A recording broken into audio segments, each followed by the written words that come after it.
Going live real quick, Karan. Come on. Play a song real quick. Let's see.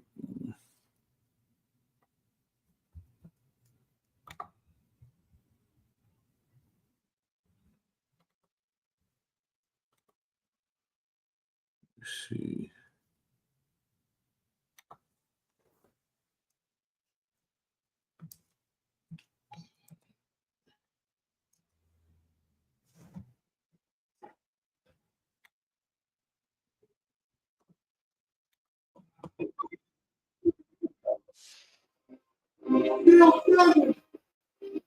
Okay, we never left the building.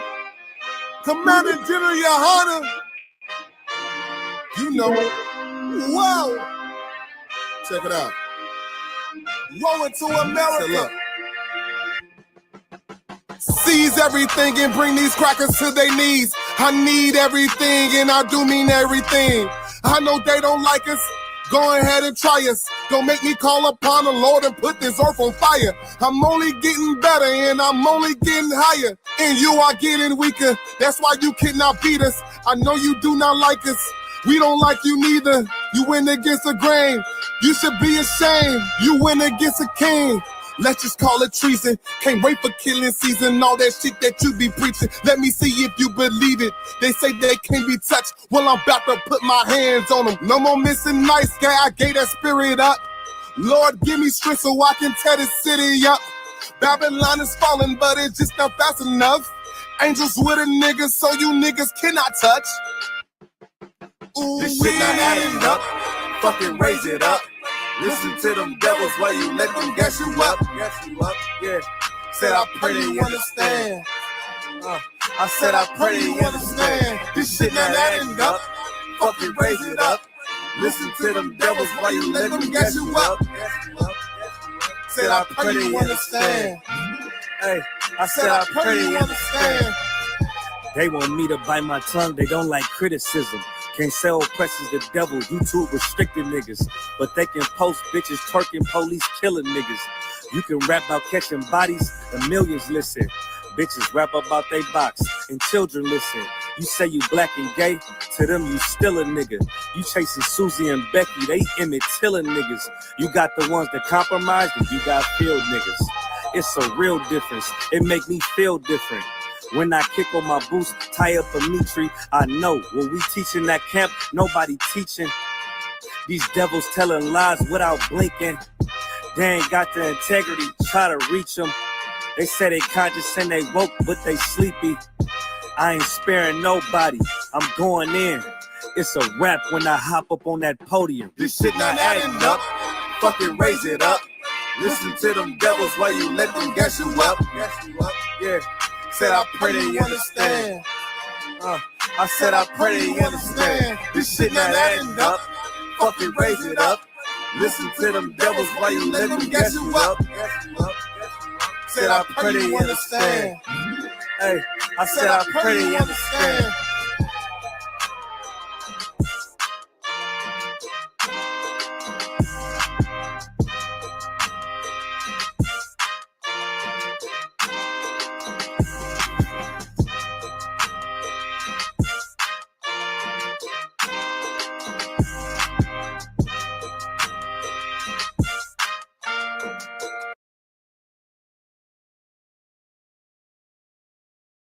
All right. Let's go ahead and clap it up. All right. Shalom, Israel. Priest and Officer 5000, Kasar Pagat. This is a Thursday night scripture breakdown for ISUPK Northern California, ISUPK Sacramento. We got Officer 500, Karan Yala in the building. Understand? Clap it up, brother as well, man. Got the young man in the building. We'll go ahead and get down, man. We're going to hop right into it. I'm going to explain what the ISUPK is about. You can find this on the website, isupk.com. In the ISUPK, we are educating Blacks, Hispanics, and Native Indians about their true heritage, which is comprised of the laws, statutes, and commandments of the Bible, once our people begin to follow the laws in the Bible, God, or Yahweh in the Hebrew, will look down from heaven and have mercy on us. He will also send Christ to free us from our oppression. Using the Bible, the ISUPK will fix all the problems of the Black, Hispanic, and Native Indian communities, turning a lawless and immoral people into a law-abiding righteous people. The true nationality of the so-called Negroes, Hispanics, Native Indians, and West Indians of North, Central, and South America are the true descendants of the lost 12 tribes of the nation of Israel. And Yahweh Shai Mashiach, whom the world ignorantly calls Jesus Christ, is our King. All right? We're going to go ahead and get straight into it. Are there any questions in the room or online? All right. Go ahead. Okay, sir. Go ahead. I was just reading up on Nebuchadnezzar. I was wondering who was Nebuchadnezzar in the Bible? Okay. Nebuchadnezzar was a Babylonian king. He was around the time of when they took, was it Daniel into captivity? You know, he was a very famous king in ancient Babylon. They were the premier nation in the world at that time. So everyone had their spot to be that nation. Like the Egyptians, when they were in power, nobody could touch them. When the Assyrians were in power, nobody could touch them. And the Babylonians were in power. That's how they were. That's why America is known as Babylon the Great, or the daughter of Babylon, because they had gotten to a level of oppressing the children of Israel and getting their slaves on lock, that it built them up as one of the greatest nations on earth at that time. But when you go into the culture of ancient Babylon, a lot of these gods that these nations follow, pagan gods, whether it's the Greeks, the Romans, the Egyptians, all of them come from the Babylonian culture, because that was the place where civilization started, or modern civilization. So some of the first big cities were built there, going all the way back to what's the brother, well, not the brother's name, but the heathen Nimrod, right? And so whether it's from Christmas to Ishtar, what's the other ones they got? What is it called? When they sacrifice the kids to Moloch. Oh, that's from ancient Babylonian culture. But if you want to go more into this Nebuchadnezzar specifically, is there anything about him? Yeah, I was wondering if he was an Israelite or he was just a Babylonian. Oh yeah, he was a heathen. Yeah, he was definitely a heathen. Okay, for sure. What is there? Is it a precept that says like the Lord was speaking to him or something like that, or one of those? I remember one of those, like Cyrus. Something about like when he put the Lord put him in power at the time, and then he got his power taken away from him or something like that. I don't know. Nah, it has nothing to do with no sweat.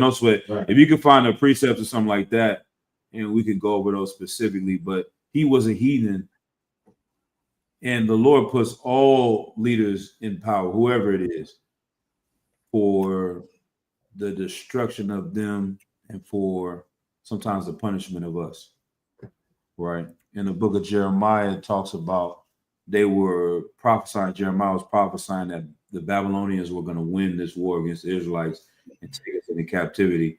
And false prophets were coming out saying, nah, we were going to defeat them, we were going to win. And we were completely destroyed by them. And that's where, you know, the book of Lamentations, all these things start coming out because of how evil they treated the children of Israel. But yeah, he wasn't an Israelite, he was a heathen. But them getting put into power was by the Lord's hand, just like any other nation, in order to, like I said, punish us for our sins and also, you know, build up this nation to be destroyed as well. Same story. All right. Anything else? Good to go. All right. Let's get straight into it. I got a few things we're gonna go over. We picking up running from last week. just adding more to this topic. I'm gonna do some reading, and then I got a couple of videos we might show, man, to tie this all together. Y'all bear with me, but then I think this information is important to get out there to really understand. So the title of the topic, the topic of tonight, the title of today's class is "It's Not Your Fault." We have been taught so much in America that the reason why you are destroyed in this place is because of you. The reason why the ghetto is the way it is because of you. And that's how this I ain't gonna lie. Stuff be coming to me right on the fly, be going off of the whole thing, man, the script. But I gotta play this real quick, man. Let me see. What's his name? Well, go ahead, Karan. Y'all, just speak on some things. Yeah, kind sir, if I may, Salakia. I think I got a precept right to let me see.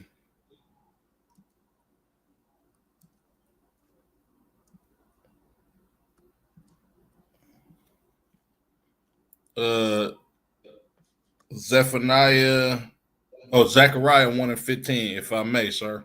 Please go ahead. Come on. This is the book of Zechariah, chapter 1 and verse 15. It says, and I was very sore displeased with the heathen that are at ease, for I was but a little displeased, and they helped forward the affliction. The Most High put these heathens over us in order for us to serve slavery. But the Lord didn't intend for them to rape us. The Lord didn't intend for them to rob us, to funnel drugs into our neighborhoods. The Lord didn't intend for these people to take our identity from us, our culture from us, and call us niggas, call us spics. You understand? We was literally just supposed to serve out a punishment and being the servants to these heathens. But these heathens, they further afflicted our punishment with all of this, with the propaganda and the funneling drugs in our neighborhoods and raping us physically and spiritually. You understand? Like the simple fact that and Barakatah Yahweh Yahushua for Commander General Yohana, you understand, choosing Atlanta to be this year's place for Passover. Because when you look at the black community in Atlanta, right, as far as America is concerned, Atlanta is the gay capital for the black community in the United States, right? Now, the reason being is because us as a people, of course, we disobeyed the Most High, right? Of course, Atlanta is down there in the South where the children of Israel served slavery, right? But the Lord didn't intend for the Caucasian man to push the propaganda of our brothers and sisters being a part of the LGBTQ community, right? So the simple fact that the Most High put the spirit on Commander General Yohana to have the Passover in Atlanta for our people to actually get to see how the children of Israel are supposed to live is a blessing in itself. You understand? Damn right. Like blacks, Blacks, Latinos, and Native American Indians, the Lord didn't put us up under these other nations in order for us to be the number one gay capital as far as the city of Atlanta, right? That's the devil furthering our punishment, right? Yes, we went against the Most High God in disobeying the law, statutes, and commandments. And what comes with that is slavery.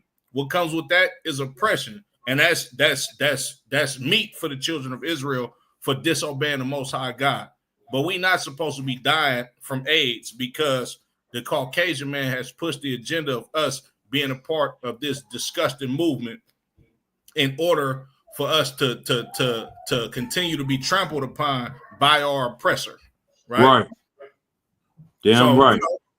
In a nutshell, right, these heathens, right, the furthering of the affliction, right, comes from the Caucasian man being greedy.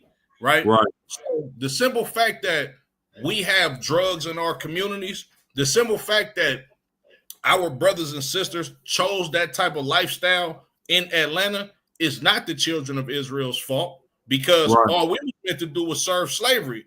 But your oppressor is a greedy devil. You understand?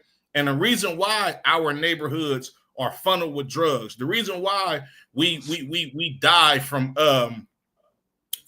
gun violence and being unalived by racist police officers is not because it's something that we did. It's because your oppressor is the devil that the Bible speaks of. That's right. You understand? Yep. And go ahead, give me the precept Isaiah 47:6. Just to piggyback off of what you're saying. And I'm gonna add this screen to the screen right here. I think this is the clip that I want. And it just perfectly segues everything that you're saying into what tonight's topic is about. What you're saying, you can explain it the same way like this, like using an analogy, right? Mm-hmm. Imagine going to prison. Going to prison, you're separated from your family. Going Absolutely. to prison, you don't get to do what you want to do. Mm-hmm. Going to prison, you can't eat the foods you want to eat. You can't, wake up when you want to wake up. You are being punished by society. Right. That should be enough. But if you bring in drugs, the guards is bringing drugs into it. They making bets off of you fighting each other. They, giving one side weapons. You know what I'm saying? They Right. molesting people, setting people to get raped, raping women in jail. Right. Like all of that has nothing to do with the punishment of going to prison. But these are the things that happen in prisons all across America, because that is the spirit of your oppressor. Now, Absolutely. if a guard is there to guard you while you're in prison and then brings drugs into the prison, what's supposed to happen to them, young man? So you said if a guard. If a guard is caught bringing drugs into the prison, raping the prisoners, what's supposed to happen to them? They're supposed to be right where you are. Exactly. Get a brother here. That's what we're saying, man. And not only that, if they do so much wickedness, you have become a victim. You should be able to sue the prison, and you most likely should be able to get released early. That's Right. where we are in this place.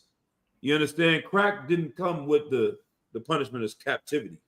Right. That was their deprived mind, evilness. But go ahead, read Isaiah 47:6. Isaiah chapter 47, verse 6. Mm-hmm. I was wroth with my people. I have polluted mine inheritance and given them into thine hand. Right. I was wroth with my people. The Lord was angry at the children of Israel for us breaking the law, statutes, and commandments. And therefore, he has polluted his inheritance and given us into their hands. Right? Keep going. Thou didst shew them no mercy. Right. Thou didst show them no mercy. Like he didn't say, you know what? They built up our empire. We're the richest nation on planet Earth. They make sure our children can go to schools and we can vacation. At least we can pay them a livable wage. At Right. least we don't have to get them addicted and homeless and living on tents and put fentanyl in their communities. We don't Right. have to shoot them down in the streets for nothing. Nah, they don't want to do that. They don't want to show us any mercy. Keep going. Right. Upon the ancient hast thou very heavily laid thy yoke. Right. They oppress us even more. Instead of having us work for free for 8 hours, 10 hours a day, they know, in the Jamaican plantations, they said they had the highest turnover rate of slaves. They were making them work 17 hours a goddamn day. And they were literally dying from being worked to death. I can't even get the concept of working until you die. Like, how much of a devil do you have to be to kill your investment?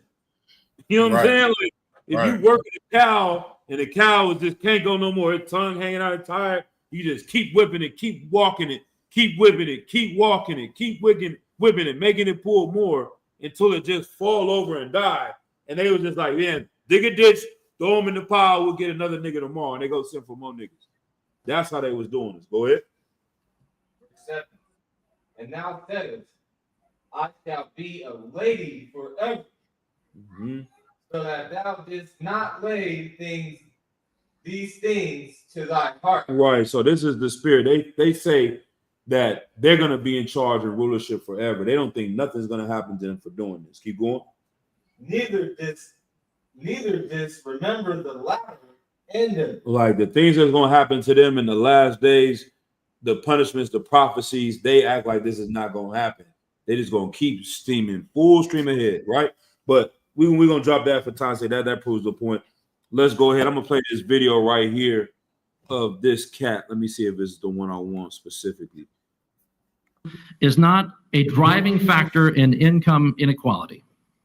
Because it has nothing to do with race and everything to do with culture. And when you have a culture that doesn't, and when, let me see if I can get it back for the time. I don't know how to work this thing. and when, you know what? Explain to me. You explain to me why black kids aren't graduating high school. Explain that one to me. Explain to me why black kids are shooting each other in rates significantly higher than whites are shooting each other. Explain to me why 13% of the population is responsible for 50% of the murder. Explain to me why the number of black kids in prison, not for innocent reasons, not for walking down the street and getting pulled into a prison, is so high. Explain, if it has nothing to do with culture, explain to me why the single motherhood rate in the black community jumped from 20% to 70% in the same course of time that the civil rights movement has made such tremendous strides. Is America more racist now than it was in 1960? And if it is, please explain to me how that happened. You got to unpack the devil, what he's saying. I think I'm going to let the first part play again real quick, and then I'm going to stop him.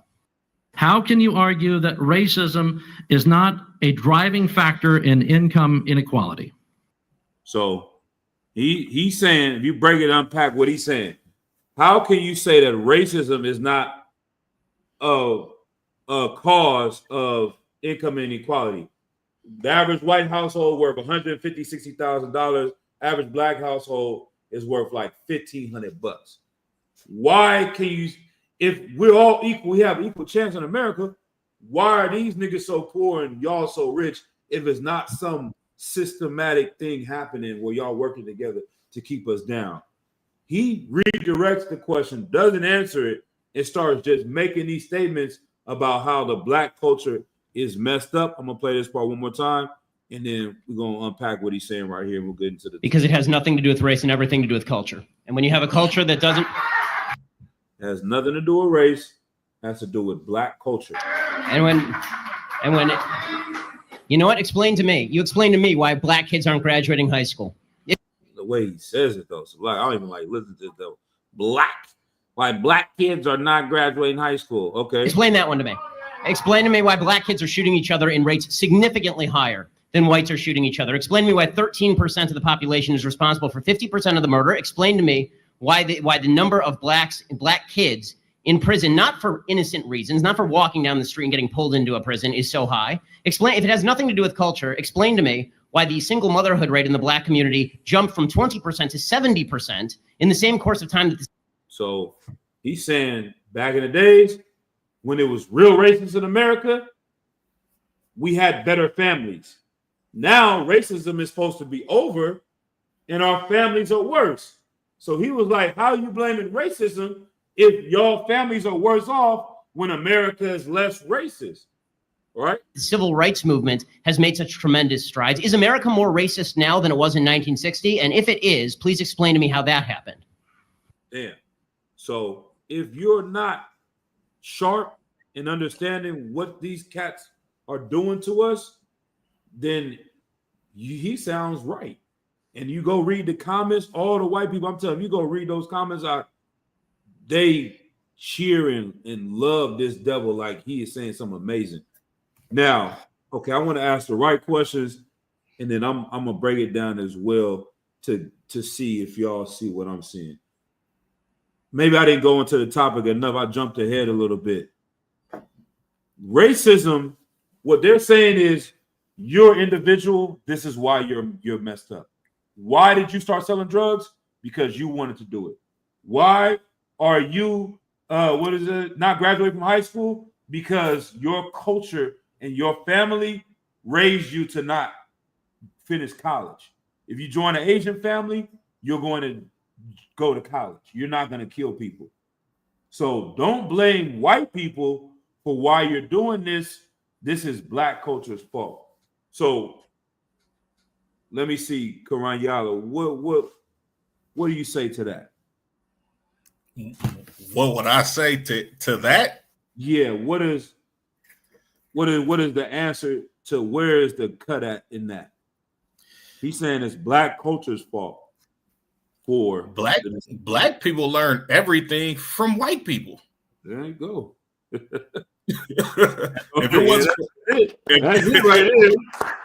Salakia, sir. If it wasn't for slavery, if it wasn't for redlining, if it wasn't for lynching, if it wasn't for y'all bombing places like Oklahoma City and putting us in a state of poverty, then maybe, you understand, we probably would be better off if we weren't up under you guys. Exactly. Get that brother a hand. That's it right there. And we skipping ahead, but go ahead, get John 8, 44? We'll go straight to that one. And then, so what's this book, White Fragility, is saying, what they're battling is that racism is a system, is used to oppress your people. Then you get this result from your group of people because they're oppressing your group of people.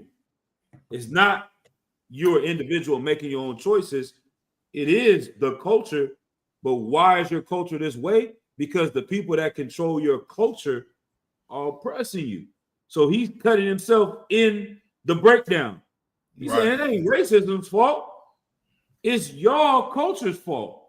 Well, where did we get our culture from other than you, America? The movies we watch, the TV, you know what I'm saying? The music, everything about black culture is controlled by white people.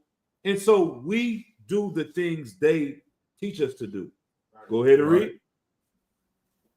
The book of John, chapter 8, verse 4. They say unto him, Master, this woman was taken in adultery in the very act. Verse 5. Now Moses in the law commanded us that such should be stoned. But what saith thou? Verse 6. Where we at? Call Salakia. Jesus, he wanted 44. John 8, 44. The The water. Ye are of your father, the devil. One more time. Ye are of your father, the devil. He's talking to Israelite. He's talking to those religious leaders. He's talking to these fake Israelite groups that are going out here and living like a sexual deviant. Read it again. Ye are of your father, the devil. That is not our culture. Putting your wife on Tinder is not Israelite culture. Right. You understand? Right. Getting pegged is not Israelite culture. Right. Ye are of your father, the devil. Selling drugs is not our culture. Right. Killing one another is not our culture. Right. They always love saying black people killing each other. Black people can't stop killing each other. We always kill each other. I read that in the comments the other day. White people kill each other way more than black people ever could or ever will. Right. You ever heard of something like, I don't know, y'all heard about this? Something called World War I? Yeah, sir. You ever heard of World War II? You You understand? You ever heard of the French and American War? Right. You know, Napoleon. I mean, the list goes on and on and on. White people hate other white people. Right. White people kill white people all of the time. Oh, it's something new. More recently, there's something called Ukraine and Russia. Yeah. Sir. News recently, I thought I heard something about that. That's white on white crime. Right. And they got bombs and helicopters and all of that. But we're the most violent and vicious people. Even that alone, they make you hate yourself and become, what is it called? Internalized racist. You think that your community is really Chirac. You're not really Chirac. You just Chicago. Iraq is Iraq. You know what I'm saying? Like the violence that's happening in these other places is really more than anything that we can do. So ye of your father the devil, keep going. And the lust of your father, ye will do. Ooh wee, the lust of your father. That sounds some very white culture things that brother was doing in that fake Israelite group. Right. That does not sound like no niggas nowhere. Right. We're in it, and that's why I'm like these pornographic things that people are watching online is putting that lust in you. He explained it in the breakdown. He said it's, forget the word, what is it? Escalation. You watching this type of porn, you become numb to it. Then you start watching this kind and this time. By the end of that, you a faggot. Because the whole culture, it's like, I'm about to get his flags. Like you now you play the role of your dyer. It's like it. Sir, I got you. Right up here. I got you, sir. I got you. We're gonna get flagged. We're gonna take a I whole got you, challenge. sir.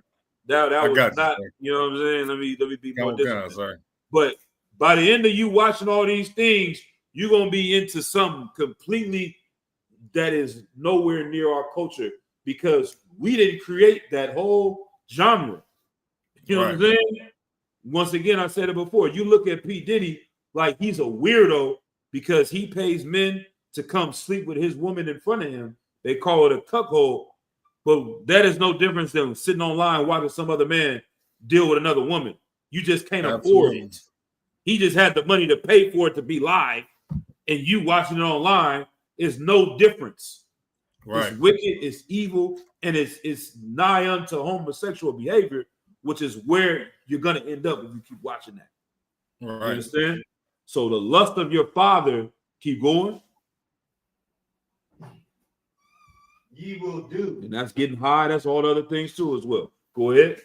He was a murderer from the beginning. So when you killing the black on black crime, you tell me why black people, what was the percentage of 70% of crime and blah, blah, blah, blah, blah. Because you took our culture in this Bible away from us and you gave us gangster rap. You gave us Superfly. You gave us Boys in the Hood. You gave us Menace to Society. You gave us all these movies, Belly, Scarface, everything that promotes gangsterism, The Godfather. Every goddamn movie is about being a gangster, killing people, paid in full. We love these movies. We think this is our culture. Go ahead, Karayala. He took our culture and gave us his, sir. Damn. Get that brother hand. I'm like, I'm waiting for you to say more. You know what I'm saying? No, that was it, sir. That was it. Yeah. Damn, that's the whole, man. What's the precept for that, man? Give me Psalms 83. Well, we finished on that one anymore? The lust of your father. He was a murderer from the beginning. Not the truth, sir. Right. He abode not in the truth. So what does that mean? He's living in? Wow. He's living in a lie. So these cats coming out lying and saying you a chief priest and a high priest and you are a man of the Lord, you're a liar. You're a filthy, disgusting liar and a deviant. And you are misleading the people because you are of your father, the devil. Just like Creflo Dollar, just like TD Jakes, just like any other, famous Martin Luther King. These cats act like they love our people and care for our people when they're really just white men in blackface, man. Right. And the only way to expose them and get them away from our people is by living this Bible and being the example. And you're only going to find that in the ISUPK and the Command and General Honor. Because this thing is so hard to do. Deciphering this book and living this book is so hard to do. It's always only been one. If it was for everyone, then it wouldn't even be the truth. And I got another precept for that, Salakia. But go ahead with the one that you got. Psalms 83. And then we're going to go into the next precept I got.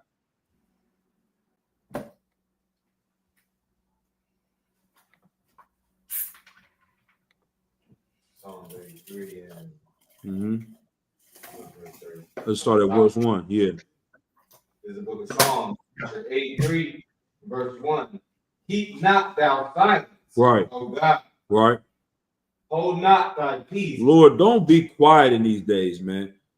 Let the truth come out and expose these cats. Let the truth come out and expose these devils for who they are. Keep going. And be not still. Don't be still. Move through the earth. Move on these cats. I like when Commander Gianna say that. You move on these niggas, man. You know what I mean? Like Captain Cornwall, like you got to move on these cats. We can't be still.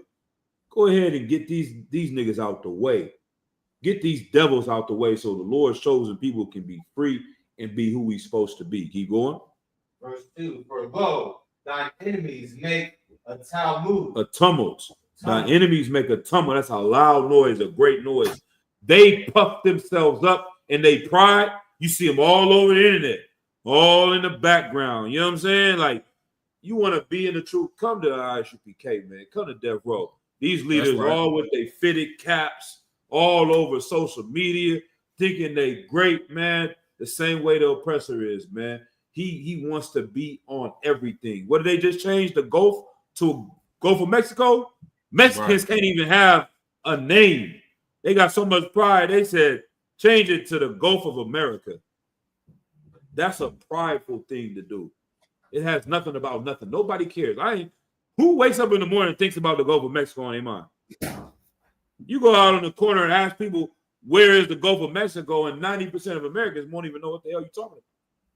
But he is such a prideful bastard that he wants in on everything. Everything has to have our credit. Everything has to have our name on it. Go ahead.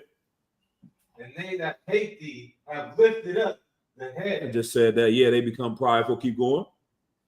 Verse 3. Mm-hmm. They that taken crafty counsel against thy people. They have taken crafty counsel against our people.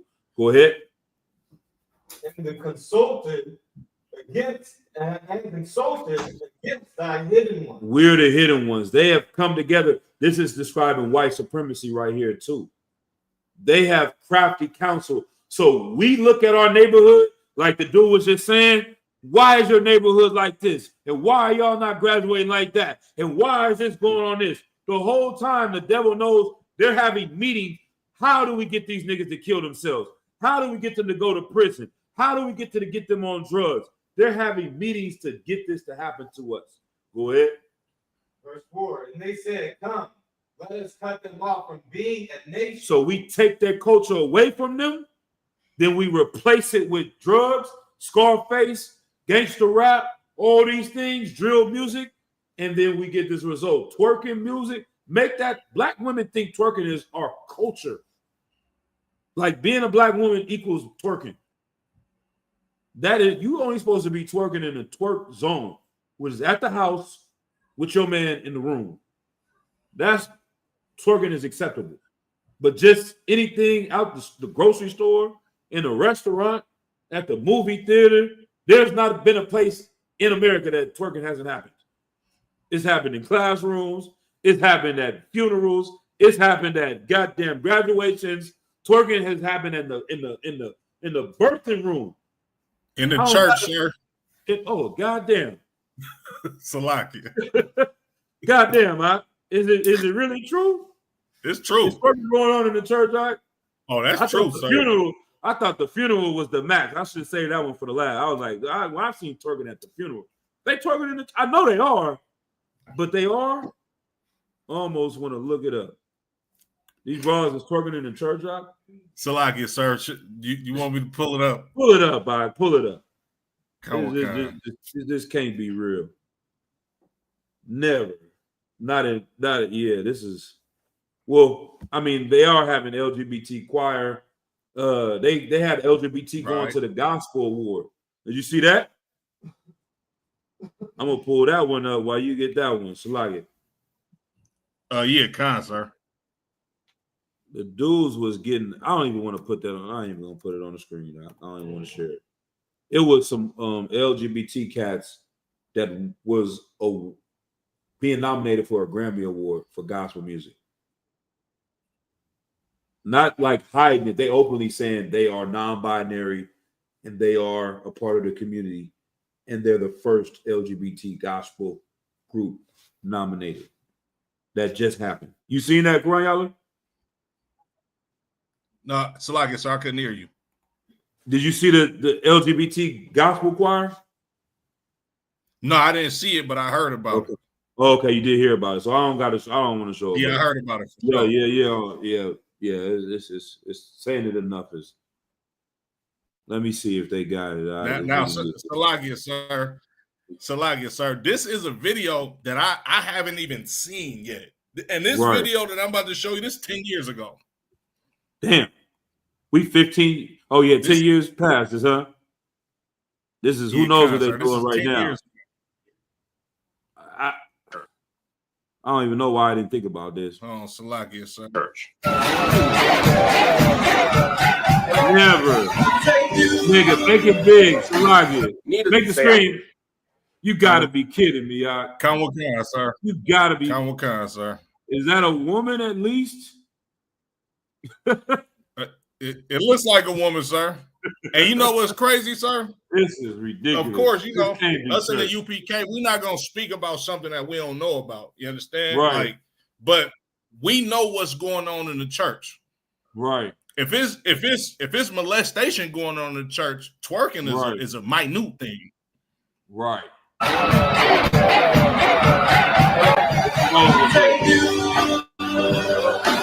Needless to say, I was. Yeah, it's he's rough. a comedian. It's rough, yeah. Yeah. That's rough. Rough. That's rough. Like, there is no place that's safe from twerking because they think that is black culture. You know what I'm saying?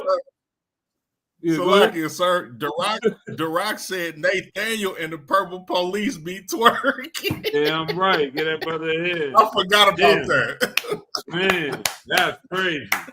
Fake Israelite groups ain't safe from twerking. I have seen it all, man. After this week, and you know what? We all said IUIC was worse than any other fake Israelite group.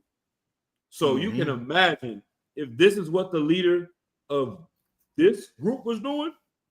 Right. Good night. What is happening with Nasty Nate? We don't even. It's so vile. Like you would want to vomit. You understand? Because the only thing that's left is child molestation. Right. You understand? Like that's the only thing left to surpass him.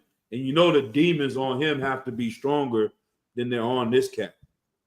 This is how we know what they're doing. Because if you don't fight demons, I remember Commander General Yohana say that the Christian church is where demons go to grow and incubate. Like if you went to the difference between tree that's grown outdoors versus indoor. Like if you go outdoors, you got the weeds and the bugs and all that. Like if you want to grow the best tree, you put it in an environment where it's, what is that called? Hydroponics. You know what I'm saying? The temperature in the room is perfect. The sun outside gonna have bad days. It's gonna be different weather. It can rain, it can change. Nah, we want to have an environment where we can have the perfect sunlight, put it on the timer to the T, put the right amount of nutrients in it, put the right amount of everything. I don't know, man. I don't got the recipe. I don't know. I'm acting like a controlled environment. Yeah, I'm you know what I mean, giving up to it. Like, what is this nigga doing? But I was in the world at one point in time. But you understand, like that environment makes the best type of tree to grow. And they use hydroponics for anything. Tomatoes, whatever you want to grow, carrots. You have the perfect environment to grow it. That's what the Christian church is for demons. They set the stage for demons to grow because it's so clean. It's so what is the word I want to say? Like non-threatening. Like you let your guard down and you leave your kid in the church, go run around in here because everyone seems so nice. It's like if you wanted to do evil, you would run into the church. Right. If you wanted to go scam people, you would go to the church. If you wanted to abuse women, you would go into the church because that is going to be a place where it cultivates and gives you the ability to grow demons, and they're not trying to fight them at all. Like even if you join a gang, like if you go messing with the Laeme on the streets, from what I'm hearing, I don't know if things are different now, but on the streets, okay, you getting high and you doing all that, whatever. You come up in here, they be like, bro, you got to get sober. You're not about to be smoking no meth back here. We at war. They have some type of structure on you. They have some type of rules. You know what I'm saying? Like regulate. Like you can't do this. The Christian church is lawless. You can do whatever in there, Salaki. But I digress. So, is there any more on that? And then we got one more precept. Like I said, the name of Israel shall be no more in remembrance. They wanted to wipe us off from even being known as a nation. People don't even hear the word Yasharallah. Like if it wasn't for the UPK, this is a prophecy as well. Like no one had heard Yasharallah at all until 1969. Think about that. That's heavy, Akim. Right. Yahweh Shai, that was taken off of the earth.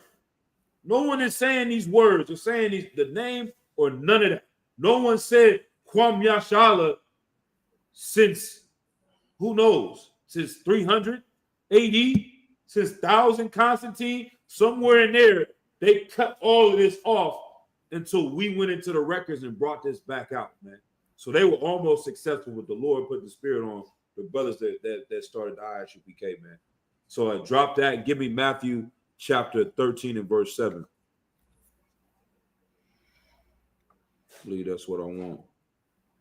Or it might be 7 and 13. Let me see. 7 and 13. This is the book of Matthew, chapter 7, verse 13. Right. Enter ye in the straight gate, Mm-hmm. for wide is the gate, and broad is the way that leadeth to destruction. Right. So once again, the reason why I pull this precept is saying that it is difficult to be in the truth. Right. If it was easy, everyone would be in the truth. This is literally telling you that you have to enter the straight gate. It's a narrow pathway. It's not a acceptable way, like opening way. That's what unity camps are. It's like, oh, you can be in the truth. You can be in the truth. You can be in the truth. How are all y'all in the truth? Y'all have different doctrines. How are you uniting under something that is not one? You know what I mean? It doesn't make sense. That's Christianity as well. You got the Methodist, the Baptist, the Episcopalian, Jehovah's Witness, Seventh-day Adventist, Catholic Church, Coptic Church, every type of church, and all of them reading the same book, all of them following the same Jesus. That's a wide way to destruction. Read it again from the top. Right. Enter ye in at the straight gate, Right. for wide is the gate, and broad is the way that leadeth to destruction. Right. So you can become a Rastafarian, smoke weed, read the Bible. You can become this and do that, and you still think that you're in line with the Most High, when in reality you're getting destroyed by following these fake religions. Anything else? All right, Most High in Christ. All right, let's go. I said I had a few things to read. I'm gonna try to be quick. Where we at 8 o'clock? So yeah, that's kind of perfect timing. Go ahead, Karayala, while I get my stuff together, and you know what I mean. Do what you do. If you got any precepts or anything to discuss, or that last precept I broke down, whatever. Yeah, Khan, sir. Yeah, I did want to touch on that last precept that you broke down, Matthew 7 and 13. It says, enter ye in at the straight gate. Like, Right.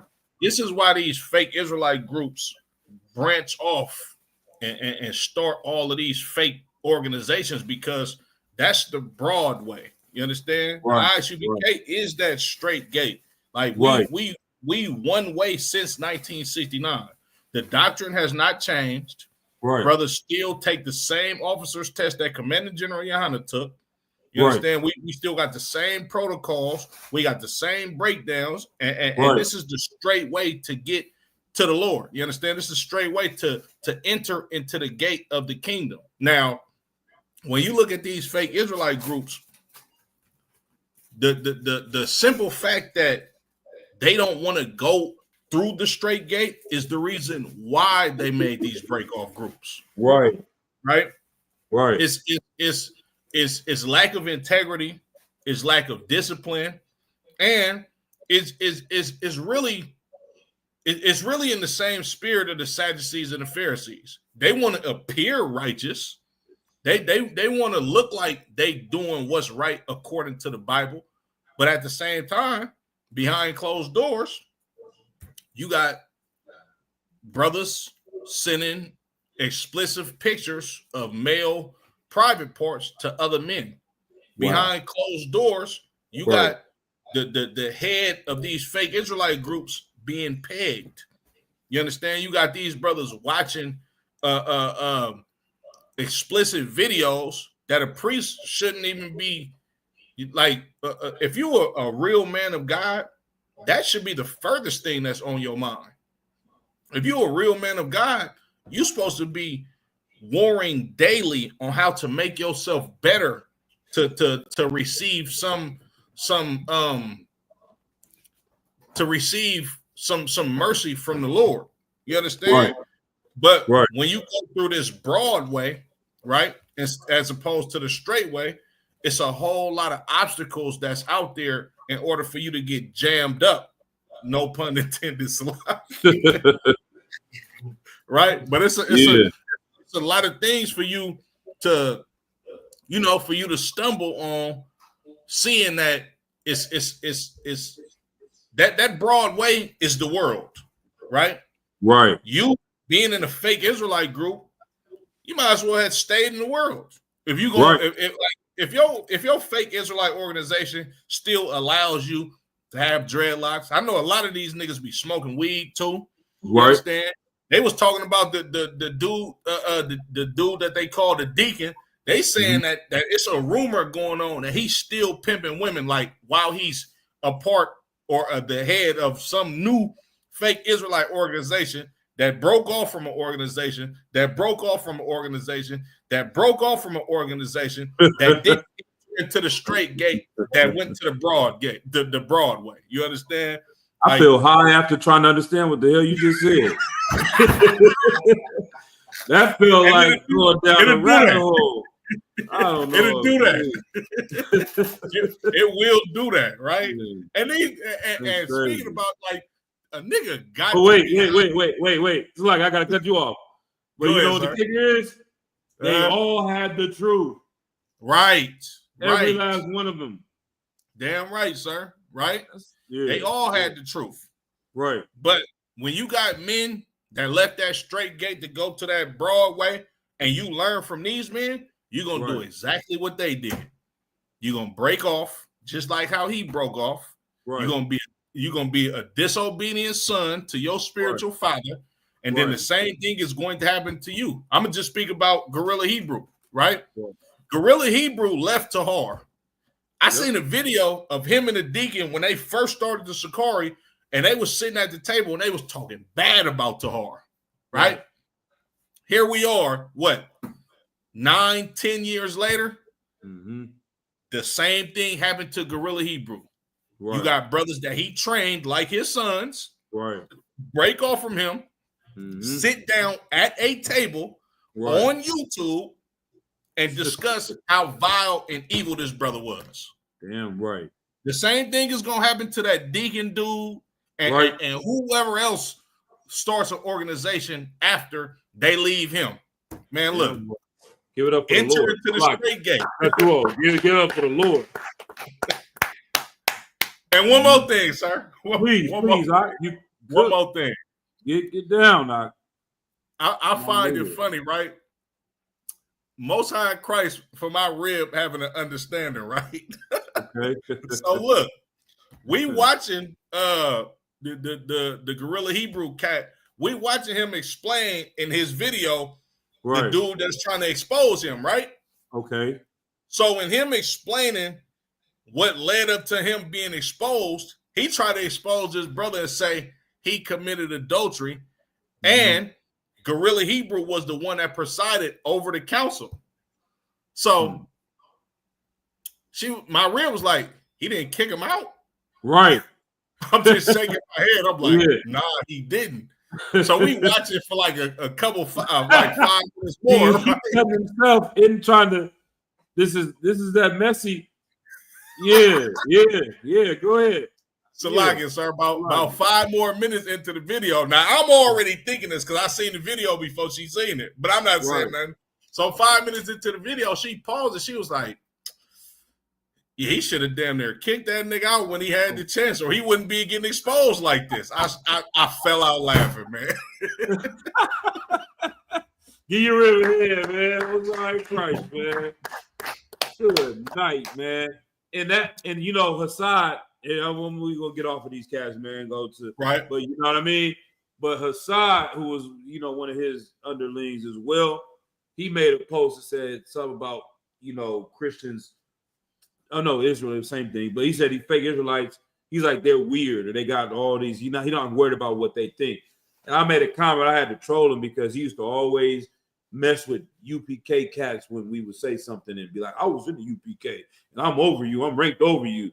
And I had to check him one time, like, hey, Captain Zaryak works him out thing with Guerrilla Hebrew. He apologized to Commander Jayhana out of respect for Captain Zaryak. I ain't gonna blaze on you. You know what I'm saying? But now all of that is off the table. This I'm about to say how you say it, BAN? You know what I'm saying? I'm gonna say it that way. This BAN, you know what I mean? This Negro, it's done. You know what I mean? But long story short, I was like, so says the cat calling the people in Israel weird. The nigga that exposed your leader for doing this, ... I didn't type it all out. Mm-hmm. Then apologize for exposing him the next day because he came out and apologized to Guerrilla Hebrew. The same leader that got exposed by somebody that was working for him, then exposed him while getting exposed about some other thing. I'm like, I'm like, you talking about we weird or anybody else is weird? You're tripping. Guess what? That nigga blocked me. That nigga, I went to go back to look at the comment. I wish I would have screenshotted. There, nigga said block, nigga. And Salakia too. The pride of that brother Hassad. Yeah. General Muhammad named him like he was in the ISUPK. Yeah. He was literally in the ISUPK. You left the truth, went to go deal with a brother that learned from somebody that left the truth. Then you left him. And the person that taught you the breakdowns that they've all learned from the UPK for the most part.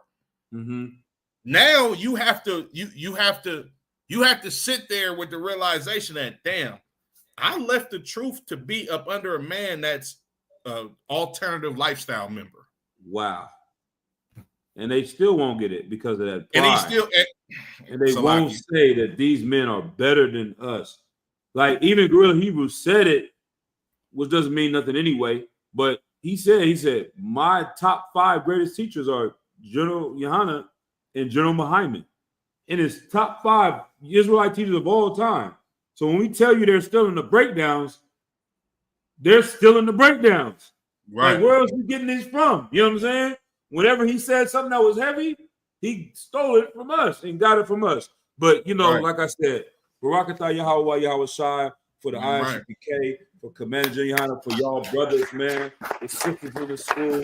We gonna hold this, and like we always gotta bring it back. You know what I'm saying? We never gonna be above reproach, and we always gonna self-examine, make sure our brotherhood is tight, because the only thing that can stop this is our brotherhood, man. So we always gonna teach that every week. We're gonna enforce brotherhood.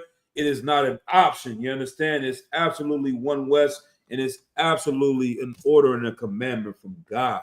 Right. That's the law, man. We got to love each other. We got to gather ourselves together, man, and be one body.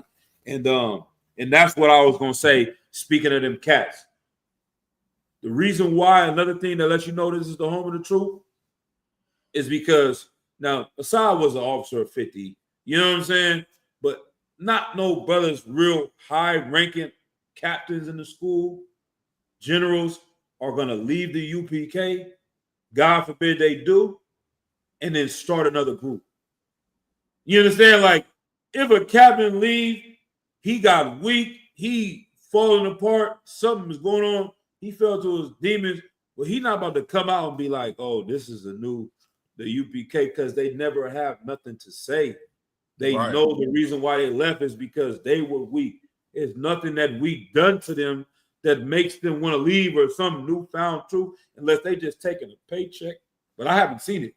You know what I'm saying? Right. That's why you don't hear a bunch of break off of a break off of a break off of a break off of a break off from us, because the cats that leave know it was them, and they're like, man. But that's few and far between in itself and that alone. So I remember when I came in, he was like, it was 25 years before Officer 5000 left the school.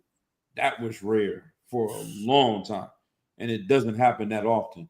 You understand? Let alone, you know what I mean, captains and all that. So, you know, you locked in. But let's go ahead. I'm gonna play this video. All over the place. We had 814.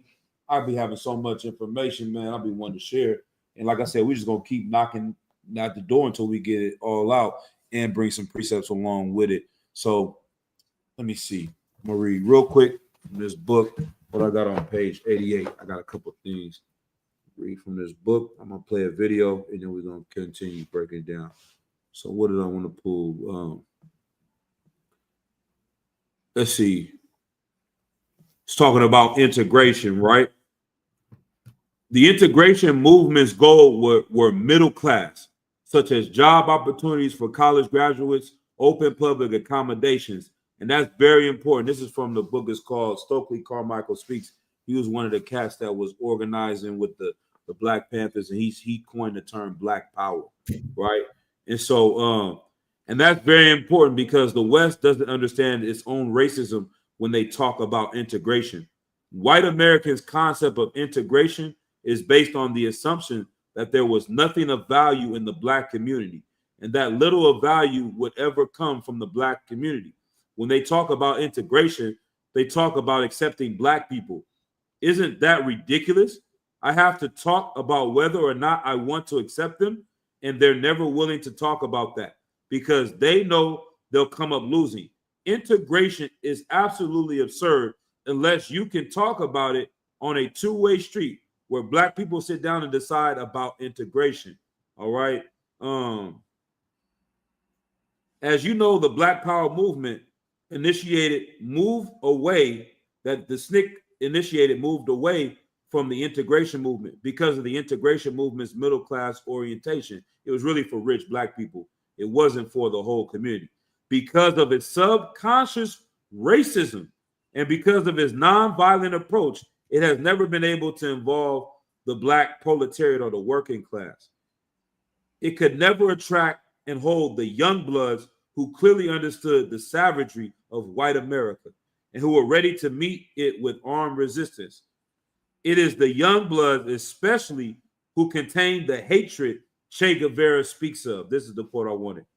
Hatred as an element of the struggle, relentless hatred of the enemy that impels us over and beyond the natural limitations of man and transforms us into effective, violent, selected, and cold killing machines. So the reason why, man, I wanted to point that part out is because they tell you that there is no room for hatred. He was like, how you going to rally soldiers unless they hate the enemy? Right. How you going to get them to go and do what it takes to win a war unless they have hatred for their enemy? But on top of that, he also said you got to have love for the cause and the people first. But that hatred is the element, man. If we don't have hatred for these devils, then how are we even going to want to fight back, man? So the Christian church, these fake Israelites, they take all that spirit out of you. But I'm gonna drop. There was some more stuff in this book, but let's drop that. Let me see what else I got from these books I got for y'all. Page 8 and 9. I think this is what we're gonna touch on, and then I'm gonna play this video. Like I said, sometimes it might be a bad class for people online, but Salakia, I'm gonna get down, man. Something telling me we gotta take this time to get this information out here, man. So this is the book from White Fragility, page 8. So, okay, the sentence right here. I have never met a white person without an opinion on racism. It's not really possible to grow up in the United States or spend any significant time here or any other culture with a history of Western colonization without developing opinions on racism. And white people's opinions on racism tend to be strong. Like they have some concepts about it. They don't want to let it go, right? Right. Yet race relations are profoundly complex. We must be willing to consider that unless we have devoted intentional and ongoing study, our opinions are necessarily uninformed, even ignorant. This is why I'm taking so much time with this, is because if you really don't understand what they're doing, you can't even speak on the topic of racism. Right. That's why the UPK is only ones qualified. Like when we went to the event yesterday, we looking like this is off and that ain't right. And how you doing? This is crazy. But they haven't studied white supremacy enough to even know how to help our people. So unless the brothers in the truth come in and tell them, nah, don't do this. That was good. Stop doing that. Keep doing this. They're gonna be running in circles. Right. Like it's so complicated. You can't just, I know about racism. I'm good. Oh, I get it. I saw, you know what I'm saying? 15 seconds on this online. Like, this ain't nothing. You know what I mean? Like, you can't watch one thing and get what's going on. Go ahead. Just going back to what you had said, like putting like how we seen in the group we was saying, how they put the young man in the middle and was just You can talk a little bit more into it. I'm yeah, gonna turn you up. but yeah, they put this young man in the middle and they're just asking questions almost like they were telling him that they're showing him love, but like in a group scolding him at the same time on how to speak like this, or you know what I mean? Obviously making the young man uncomfortable. So it's like everything that they are there for, they're kind of counteracting what the actual message is through their actions, bro. So I just want to add on to that. Get a brother ahead. Yeah. It's like that's what white supremacy does to you. You think that you're doing something to help black people when really you're falling into the trap and helping destroy them more. But like I said, it was some right things there. But if they don't understand these things, they're going to be running in circles and end up damaging someone more than they help them. Go ahead, Karayala. Hey, Salaki, sir, if I could, I just want to pull a precept that's perfect with what you're saying, right? Right. The book of Romans, chapter 10 and verse 2. For I bear them record that they have a zeal of God, but not according to knowledge. Damn See, right. Black people, subconsciously, we want to fix our oppression. We want to fix our people. Like nobody that's black wants to see their people suffer. You understand? But you got brothers in a certain position in life that Esau has allowed them to be in, to where they might have a couple dollars like the brother Mr. Fab, right? Mm-hmm. But the simple fact that life went a little bit better for him personally than everybody else that he grew up around, he doesn't feel the need to tap into what white supremacy is all about as far as them oppressing black people, because in his mind, if I can do it, then you can do it. But he don't have the proper knowledge of what he don't have the proper knowledge, and he's not equipped with the proper mind frame of actually doing something to actually save the black community, as opposed to just pacifying black people on a day-to-day basis because we are oppressed, right? Right. Salaki, I'm gonna keep reading down a little bit more, sir, if I could. Oh, please, you bringing it out heavy. Come on. What you bringing out? Verse 3. For they being ignorant of God's righteousness and going about to establish their own righteousness, like how you just said, sir. Like they literally need the ISUBK because we're not ignorant of the Most High's righteousness, and we're not going to establish our own righteousness. That's why it's going to take brothers like Commander General Yohana and the ISUBK, the generals, the captains, and officers to get in these meetings and be like, hey, that's cool right there, but stop doing that right there. Yeah, that's a good idea, but we should never do that. You understand? Because we are the brothers that are not ignorant of God's righteousness. You understand? Right. Damn right.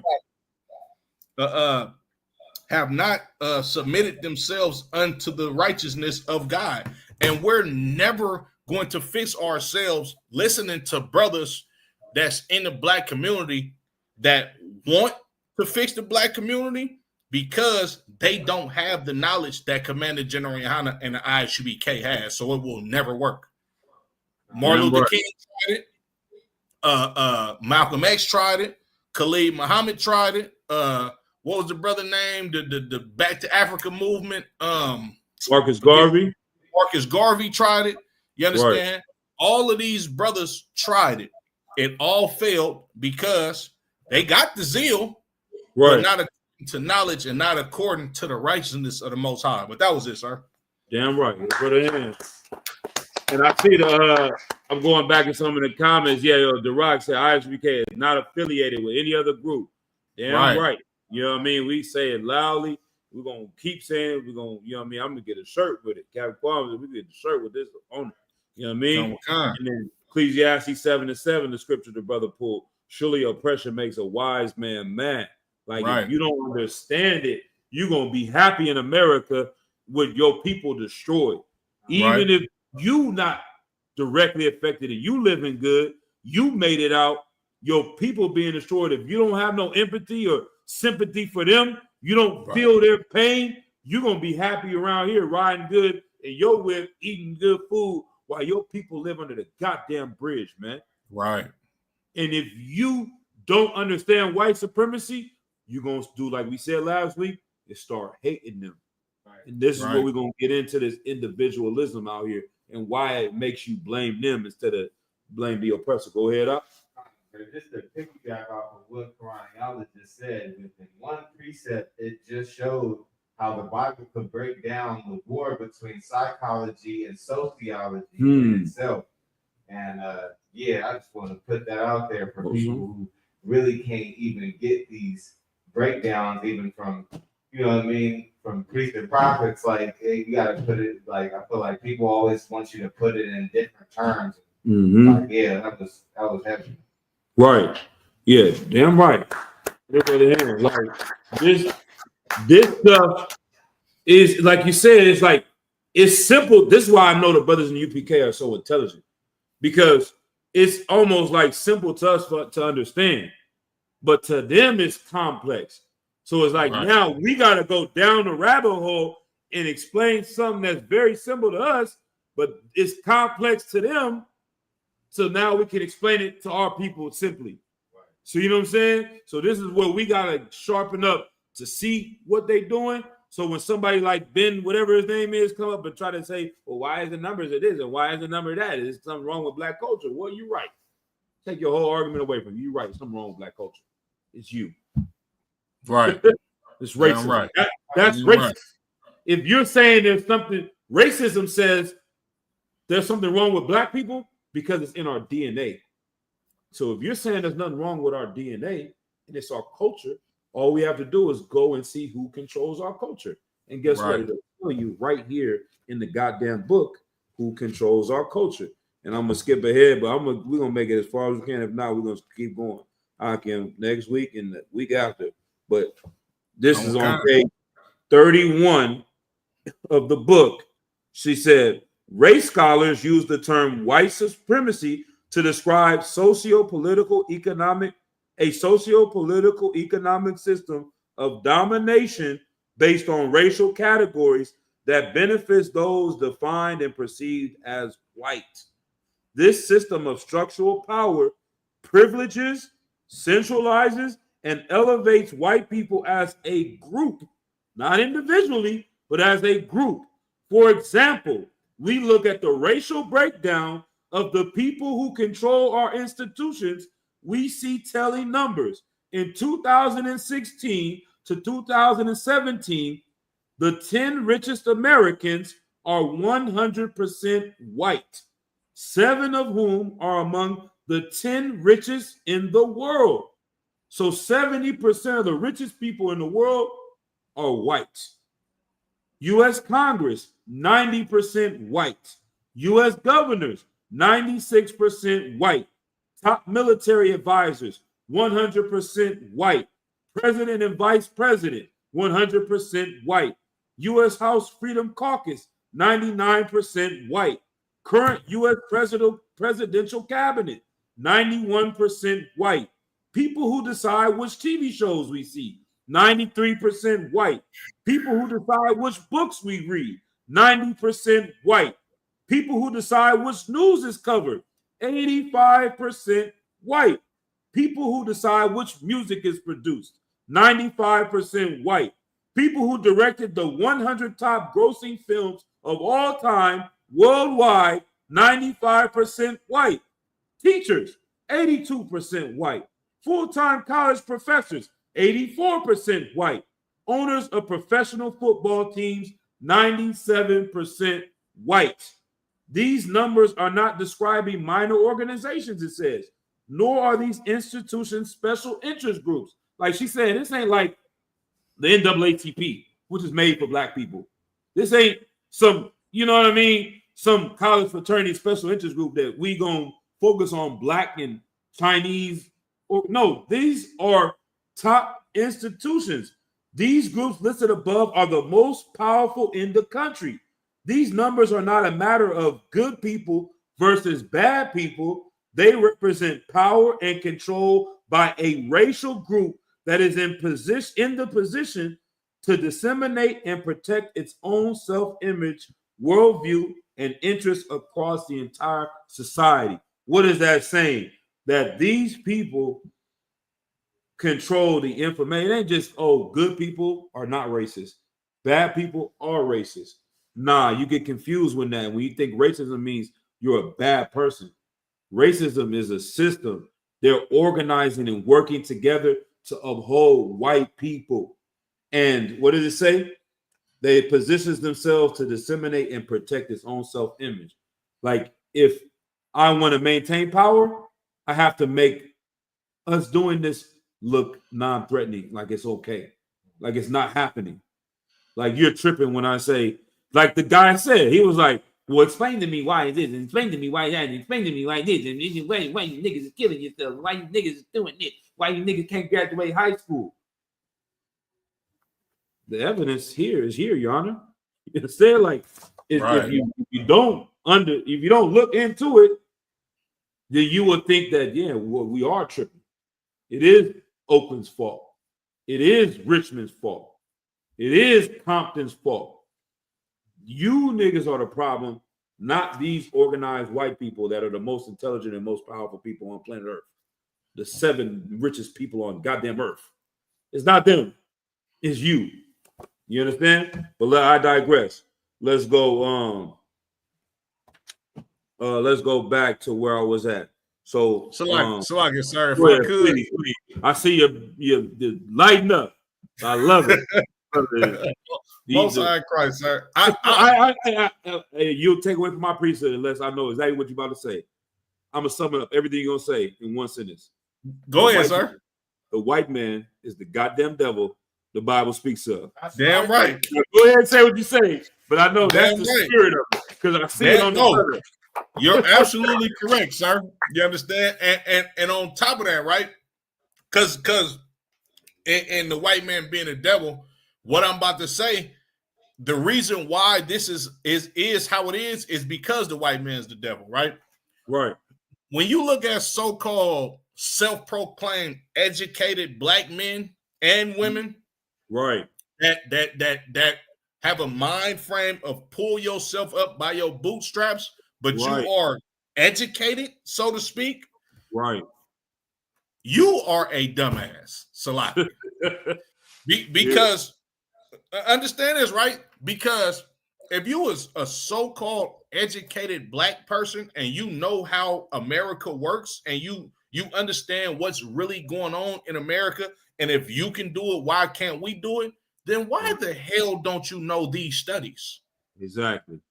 Why don't you why did you not choose to educate yourself on why black people are poorer than white people as a whole? Why didn't you choose to educate yourself on why the worst communities in America is inhabited by blacks, Latinos, and Native American Indians? I understand why. You a dummy. You're not really educated, and the reason why you're a dummy is because you're a token Negro that wants to put yourself in the same position as your slave master because he is the devil, and you seen the power that he holds from him being a devil, and you can't beat him, so you want to just join him. Salaki. Exactly. Damn right. You done not? Because you. I'm done, sir. I'm done, sir. Yeah, Mosaic Christ, man. That is it right there. And that's what I want to say, like what Ice Cube said. Either they don't know, don't show, or don't care about what's going on in the ghetto, man, in the hood. Like they the ones that do know, they cower it out and they take the check and they say, you know what, I can't help fix this. It's a losing battle, and they just go ahead and take the blue pill and go back into the matrix. Right. That's the difference. And matter of fact, give me that one, Quran Yala. Fools for Christ. Give me that one. Shop. What's that in? That's in Romans, I think the first chapter. When you get that, I'm gonna go ahead and read some of this right here, man. As a matter of fact, 1 Corinthians 4:10. Okay. Salakia. This is the book of 1 Corinthians, chapter 4, and verse 10. Right. We are fools for Christ's sake. We are what? We are fools for Christ's sakes. Like, we sound like a bunch of ignorant niggas on the corner saying that the white man is the devil, saying that black people are the Lord's chosen people. We sound ignorant and dumb to them. Why don't you get a job? They stay saying that to the brothers in the UPK. You guys are ignorant. These are the most intelligent niggas that you ever walk on earth. Damn right now, sir. You know what I'm saying? As of late, you know what I'm saying? Besides the men that was in this Bible, you looking at them right here. Right. These brothers that understand this, and that's why when it comes to that brotherhood, once again, just to bring it back to brotherhood is so important, man, because I love you niggas, man. Like that brother said it at the end when he was telling him, he said, I give up my life for you niggas. Voted my kids, nigga. And you niggas, like, bro, he crying and like, was you mad about that? Like, he's only mad about that because they turned on him. Why, if you love these niggas so much, why didn't you give up your goddamn pagan addiction, nigga? Right. Why didn't you give up your lust for seeing your woman deal with a white man if you love these niggas so much, man? Don't tell me you love me just because you're going to do this and do that. How about you be a righteous man first? How about you don't love these niggas so much? How about you love the Lord first? You know he had the order. I don't know what he had. He really didn't love them brothers, but love the Lord your God. You know what I'm saying? With all your heart. Then love your neighbor as you love yourself. You can't love me like I don't want that type of love. So like, I don't want that brotherhood. If that's how you love yourself, getting destroyed by your woman, hey, brother, you can say that. I don't know what your enemies is gonna get. If that's the type of love you do to yourself, nigga. What was he? Man, Salaki, I digress. It's rough, sir. Yeah, I got to stop. Go ahead. It's rough, sir. Salaki. That's the quote of the man. That's the spirit of 2025. It's rough. It's rough. We are fools for Christ's sake. Keep going. But ye are wise in Christ. Right. We are weak, but ye are strong. Ye are honorable, but we are despised.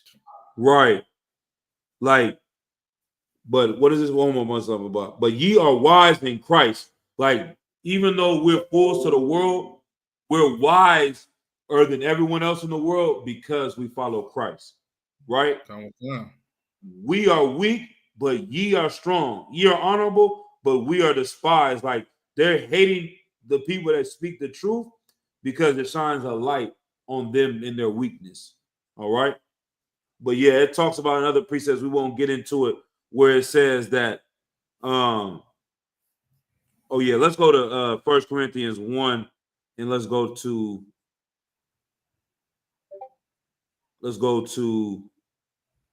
verse 25. 1 Corinthians 1 and 25. You want me to read it, sir? I had the young man read it. Go ahead. Okay. 1 Corinthians chapter 1, verse 25. Because the foolishness, Read it to the mic, Bogasha. because the foolishness of God is wiser than men. Right.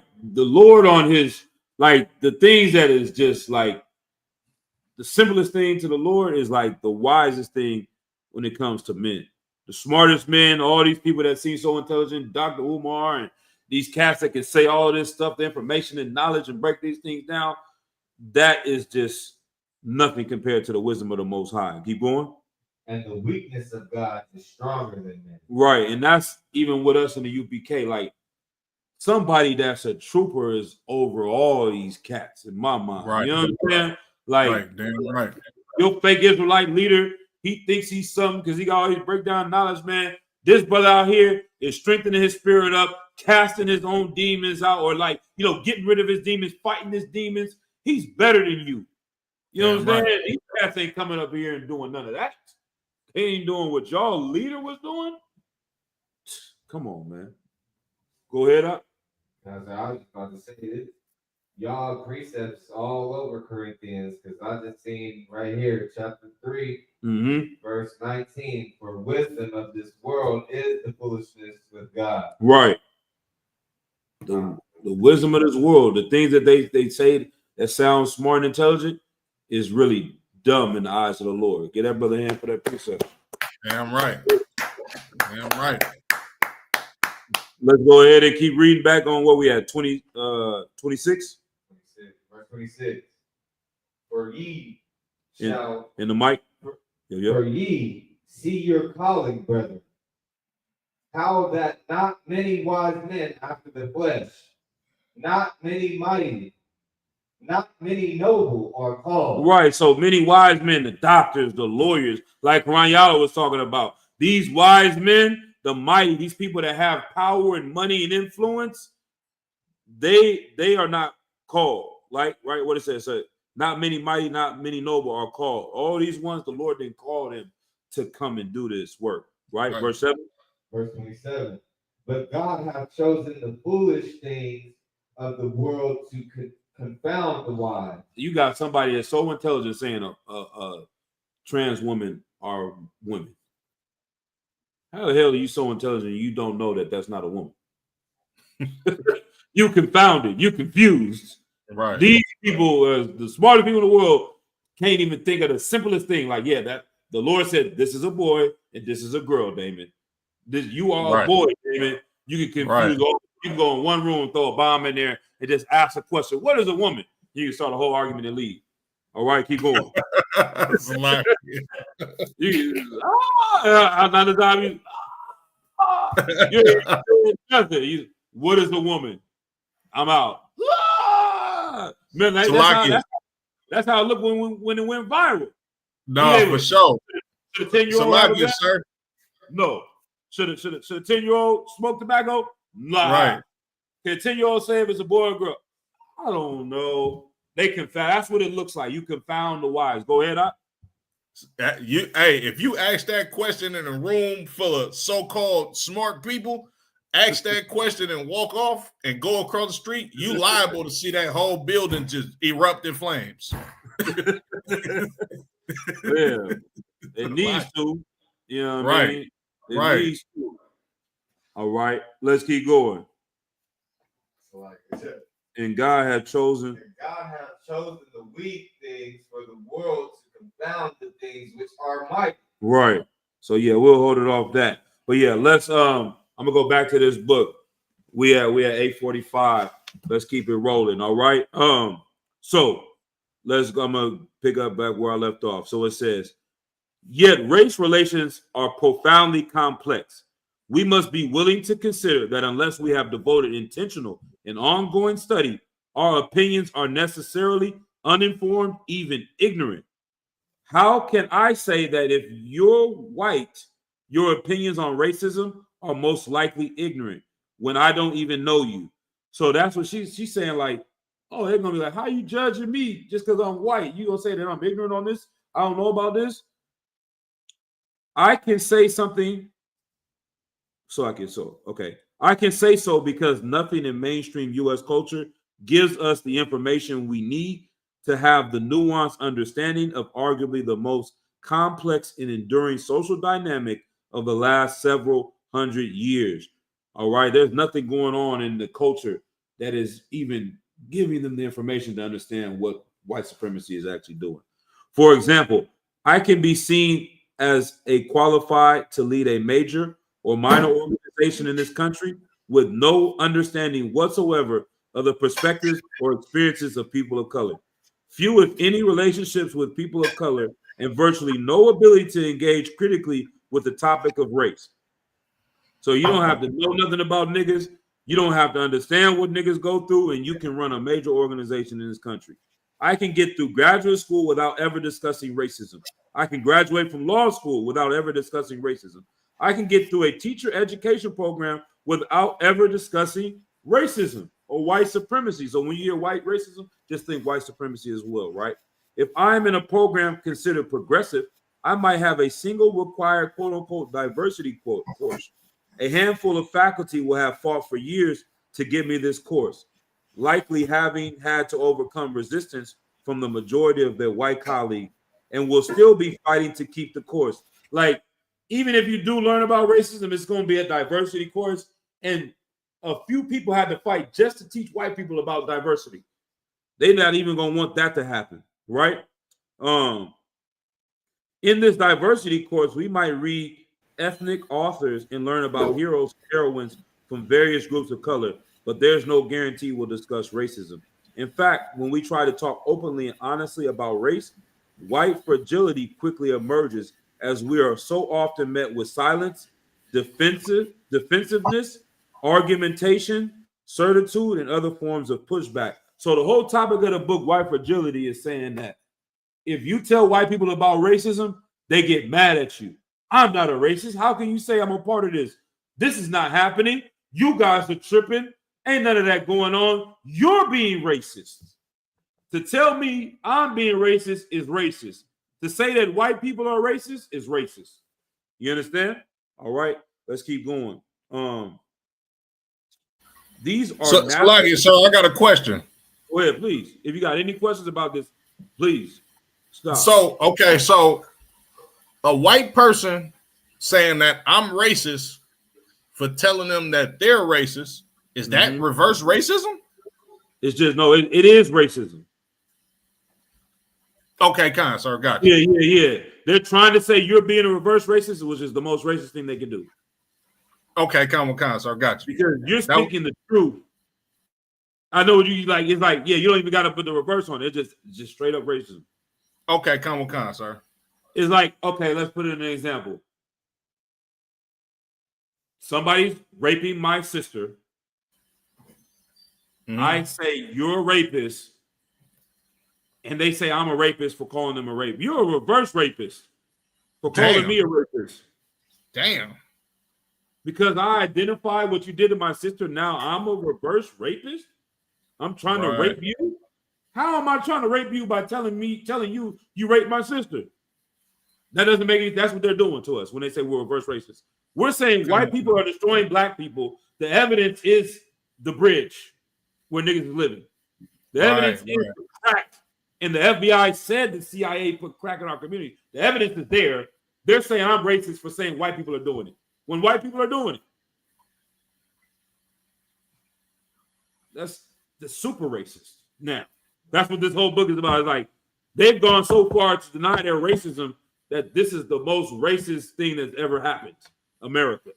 So if I could, sir, is that like basically like the same thing as saying like Jewish people control Hollywood and they push the the propaganda of black people being criminals, thugs, and thieves on TV, and then a white person saying, "Oh, you're anti-Semitic." Exactly. That's a Okay, perfect come example. on. Exactly. To point the Come on. facts out, and they make you seem like you are hating them when we're the Right. victims of it. That's Right, crazy. right. But yeah, this is what this book is trying to explain to white people. You understand? Come on, like, sir. you know what I mean? But even in that, I'll say that for later. But even inside Come of that, on. I take that with a grain of salt because white people know what they're doing. But that's another thing. But anyway, all right, let's see. So it says these are natural responses. They are social forces that prevent us from attaining the racial knowledge we need to engage more productively. And they function powerfully to hold the racial hierarchy in place. These forces, so like if you question them, then they shoot you down, then you don't want to question them no more. So when we go out and say that they're oppressing us, our people are going to say, oh, you're just making excuses.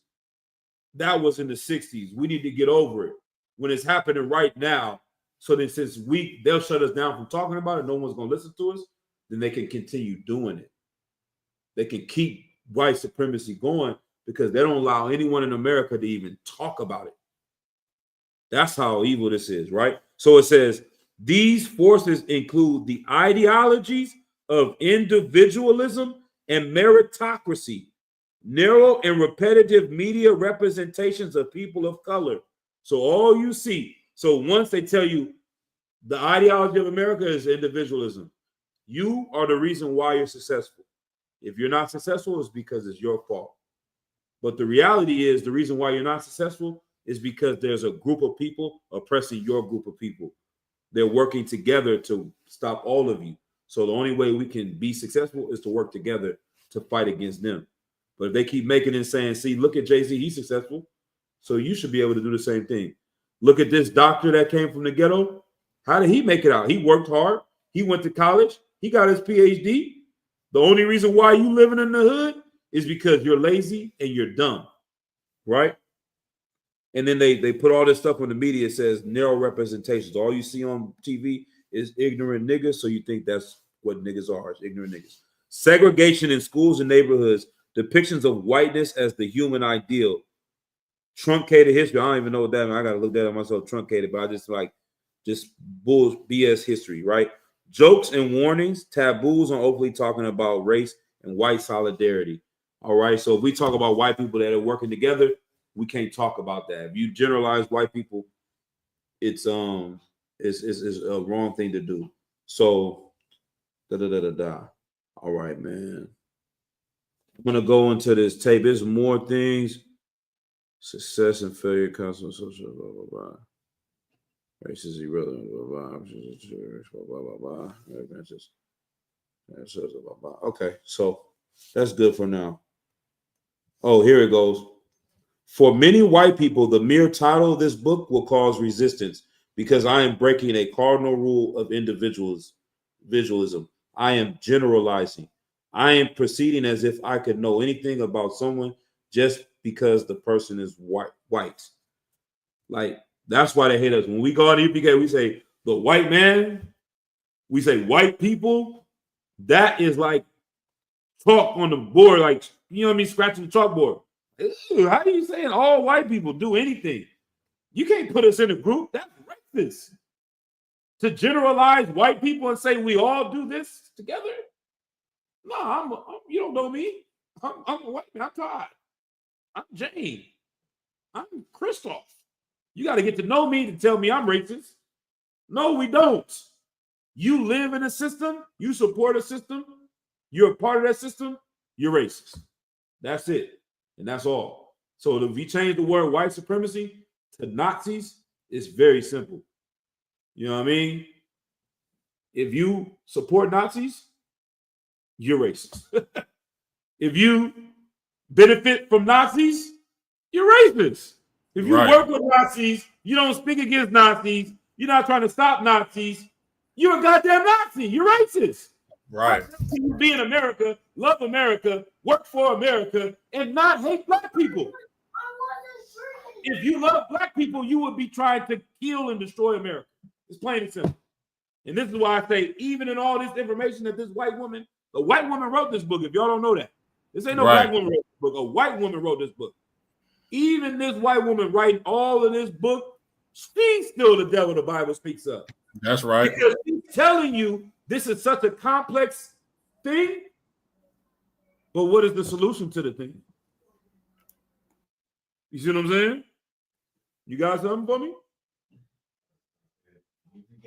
Okay, that's the UPK. But what is the UPK saying is the real solution to end white supremacy? No one give it. That's going to end it? Salakia, sir, what was the question? I'm saying this woman is such a devil because the whole book, she's going to show you how complex white supremacy is.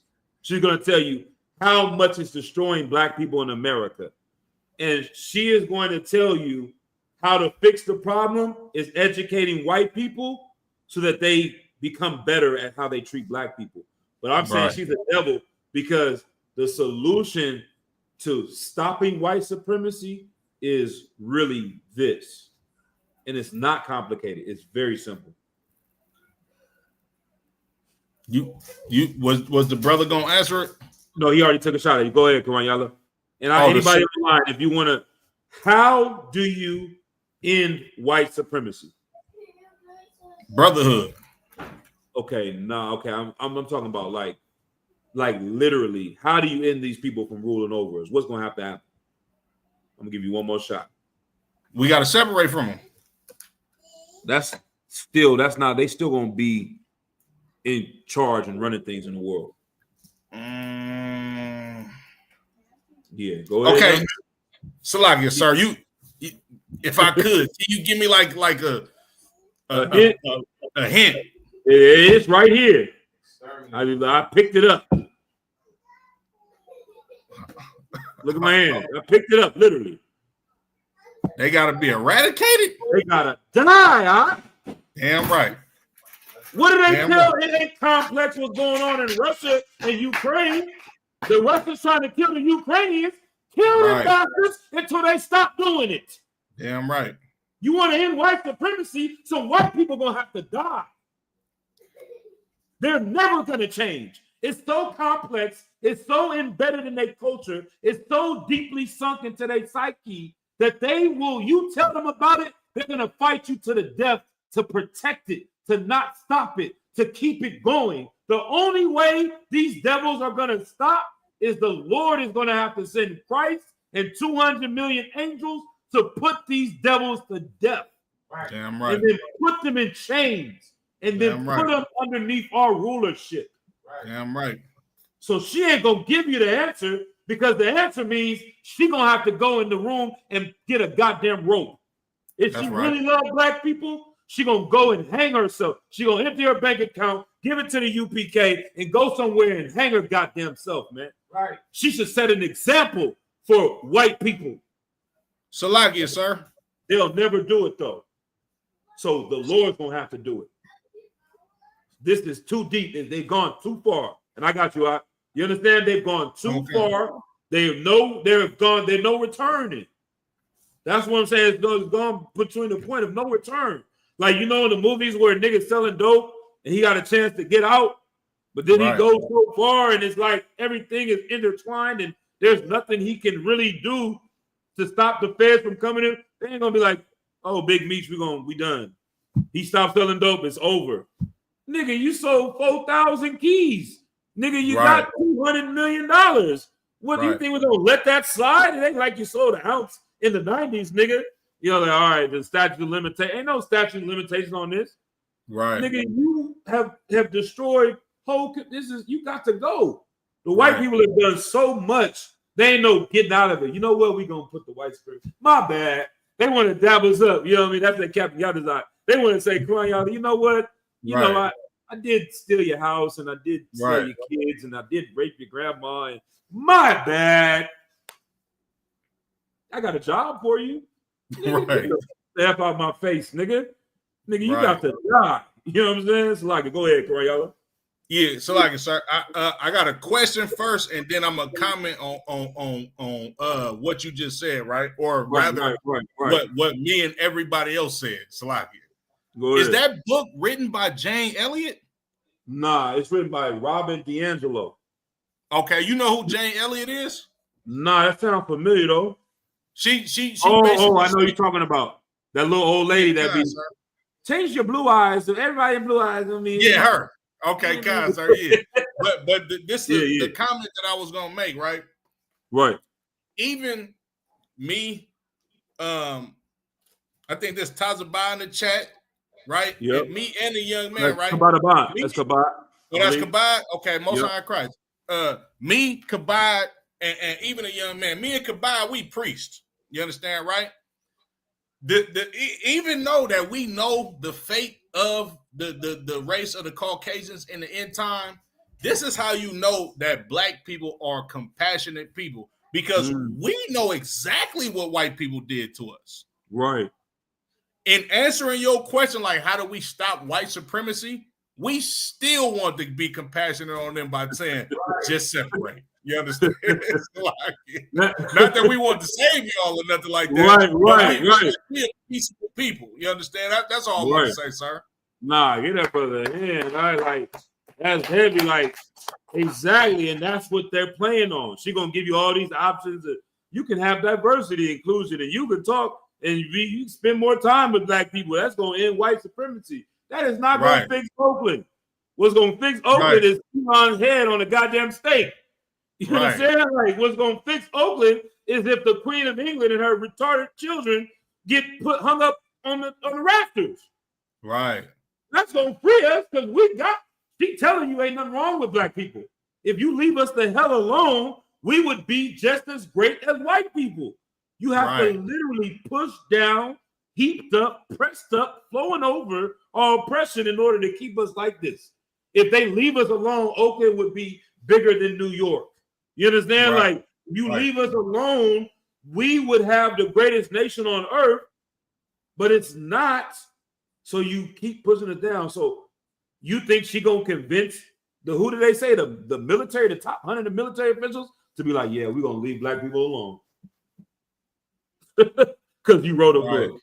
Because I felt bad in my heart. You know what, Jane? What you said about those niggers just made me want to change white supremacy. And I'm gonna move out of my mansion. I'm the what did it say, the 7th richest person on earth. I got oil rigs and goddamn NASA at my call. I'm gonna turn it up and give it to black folks. Right. Even if one white man came out and said that, the other white people gonna kill him. They're gonna be shut up, Bob. Right.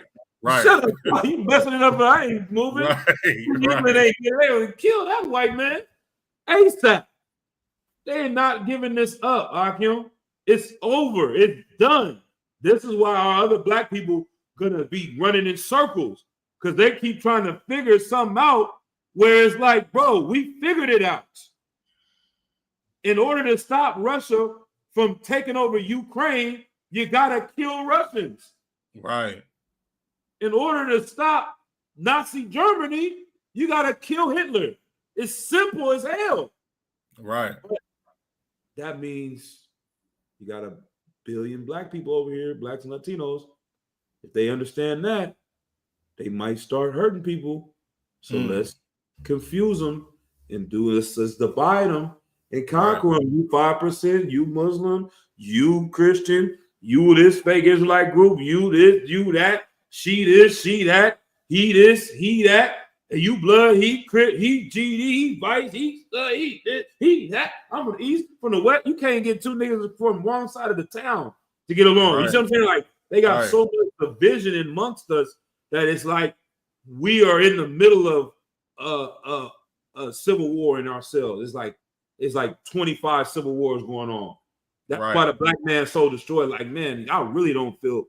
I understand a nigga getting high. Like, bro, you leave out the house, you gotta fight this nigga, you gotta fight that nigga, you gotta fight your broad, you gotta fight your boss, you gotta fight the police, you gotta fight the teacher, you gotta fight the goddamn military, you gotta, like, nigga, what the hell? The cartel, then you gotta fight the Mexicans, like, nigga, what Nigga, I'm getting high, nigga. You lucky Right. more niggas ain't smoking crack. That's how they look at it. We look at it like, damn, they destroyed our community. Everybody smoking crack. Half my family smoking crack. They like, how did y'all niggas stop smoking crack? Right. How come more of you are not on methamphetamines? If Right. the stuff that we've done to y'all, it's like amazing that half of y'all are even sane. You know what I'm saying? That's how General Muhammad be talking like, you should get an abortion like that. Why are more black women not having an abortion? This is crazy. They're trying to figure, they doing the data. And, damn, we only got 500,000 this year. Like the number should be a lot higher, sir. I know we're working on it, Johnson, but goddamn, Right. You know, they're too lazy to even go. These niggas are too lazy. They won't even go to the free abortion clinic. Like the bro won't even get up. So niggas too lazy, sir. Maybe we can do in-house abortions now. How about anybody work on that yet? Maybe we do house rounds. We'll start drive by, and didn't they say they had a mobile abortion clinic? Mobile abortion clinic, sir. Am I making it up? Nah, you. That's fact. We just do it like the ice cream truck. We just pull up.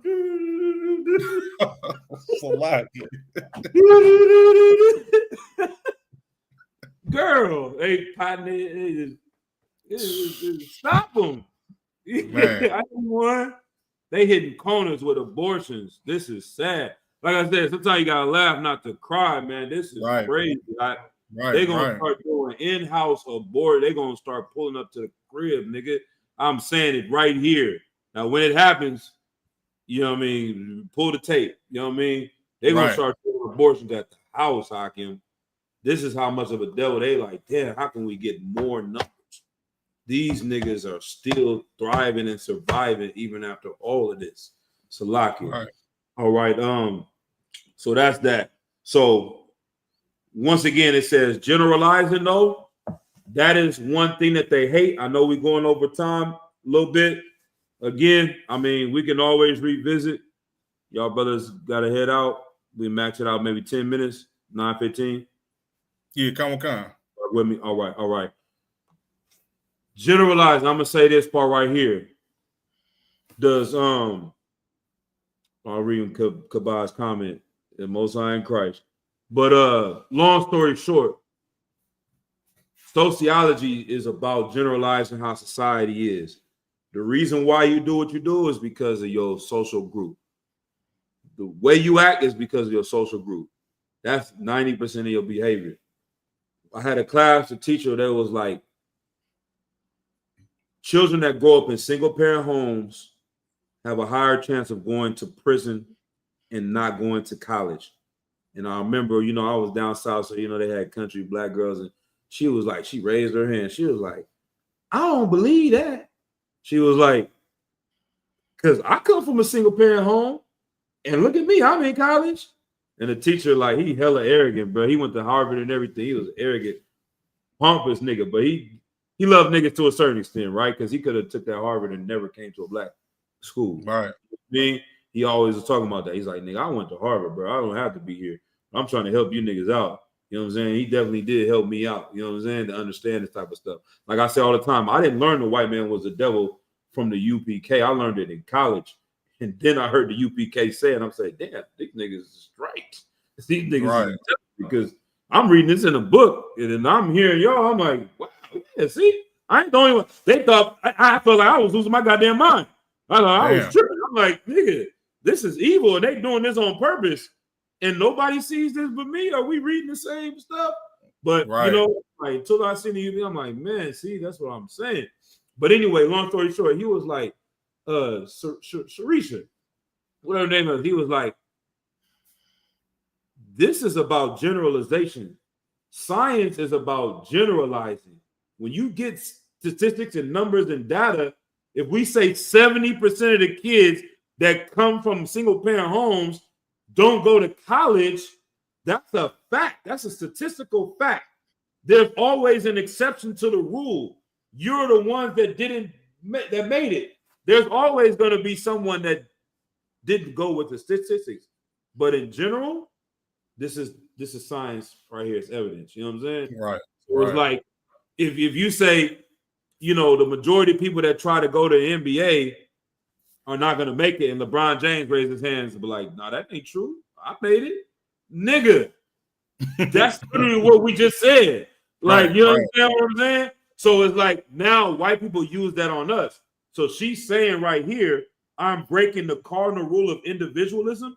If you think the reason why you made it to college is because you're an individual, she says, I am generalizing and saying the whole group.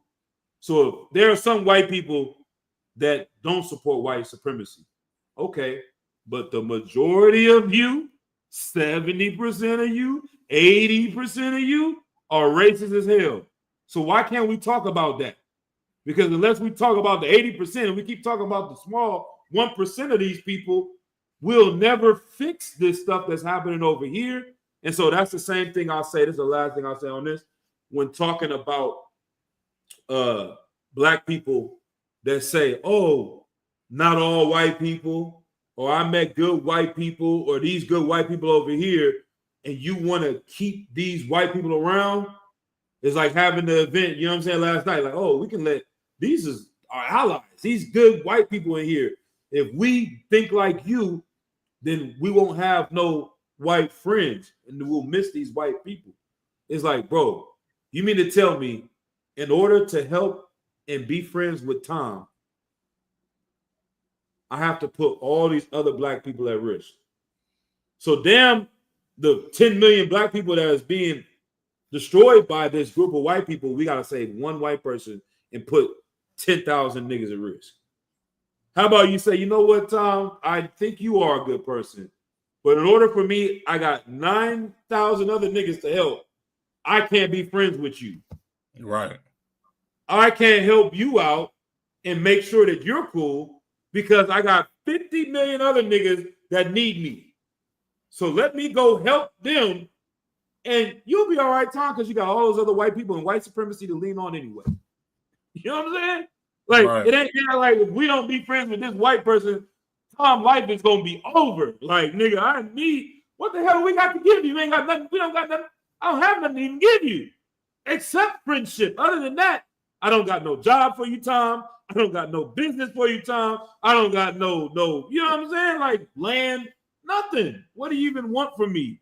A friendship? I gotta love you too. Like, no, stop that. Let's refocus and give our love to our people. And that's what I'm saying. Like, this is the stuff that UPK, this Bible is wisdom that makes these other people look foolish as hell. So like, so that's it. I mean, we had 9/11. You got anything, Corayella? Nah, I mean, you summed it up, sir. You understand?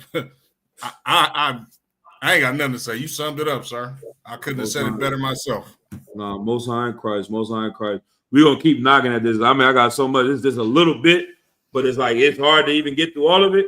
So we're gonna keep knocking at it. You know what I mean? Like, this is gonna keep going because this is something that's got to be studied, and we doing this study because, like I said, I was talking to Parak out in Arizona. He was like, "Man, the way things have changed," and I was reading Huey P. Newton too as well. He was saying like, if you stay in the same, I don't know how to explain it. If you stay and don't keep up to date with the changing, then you are gonna get lost in helping what's going on right now. Right. So it's not like we're changing what the UPK is saying. We're saying the same things. We just got to get to the point to update it because these niggas have so much information right now. Right. The internet, these niggas will sound smart and they'll damn near confound you and have you scratching your head like, well, damn, why do we keep blaming the white man? Right, like, you know what I'm saying? right, Like, right. that'll be a demon on you. You're like, damn, well, maybe we should stop talking about this. Like, Right. Why UPK ain't built no city yet? That's what they're gonna. Y'all niggas had the knowledge since 1969. Why y'all ain't got no grocery stores yet? Why y'all ain't got no land? Why y'all ain't got? They gonna make it seem like nigga, it's 10 of us, nigga, in Richmond, nigga. Us having a building is a miracle in itself. Damn we right. all got jobs, got the highest rent in goddamn America. It's Damn 10 right. of us, nigga. How about 5,000 of you in the Bay Area come join us and then see what we do here, man? But Right. don't tell That's me right. what we're saying is not true because you can't see the evidence. We need you to follow us so we can do the things that we're talking about doing. It's Right. 40 million niggas in America, and it's 100 of us. Right. Now, if all 40 million of y'all get in line and listen and do what we're saying, then you will see that. But until then, we got to just battle you to even say, nigga, y'all niggas right. Right. So this is why we learning this. So when they say this, oh, we got that for you. And when they come with that, oh, nigga, you tripping. Look at this. Oh, when they talk about nigga, is that? No, nigga. The white people know what this is. This is a white woman called Robin DeAngelo made a whole book. She a best-selling author. And Right. doctors and lawyers and everybody, like, yeah, she's right. And she ain't say nothing that we don't say all the time. She said, y'all mad at me because I generalize and say white people. Well, that's what the UPK does. We always generalize them. We do it on purpose because it's intelligent to do that. They want you to talk about the individual. Why you saying me? So I'm going in circles, but that's it. You know what I mean? The water for y'all for coming. The water, Karanyala as well, man. For holding it down. Always a pleasure, man. And we're going to do it again next week, Lord allow. All right? All right. Shalom. Yahweh Shem Shabbat. Thumb to all the brothers. Yahweh Shema. Thumb Bashim Yashah to all the sisters. Class dismissed.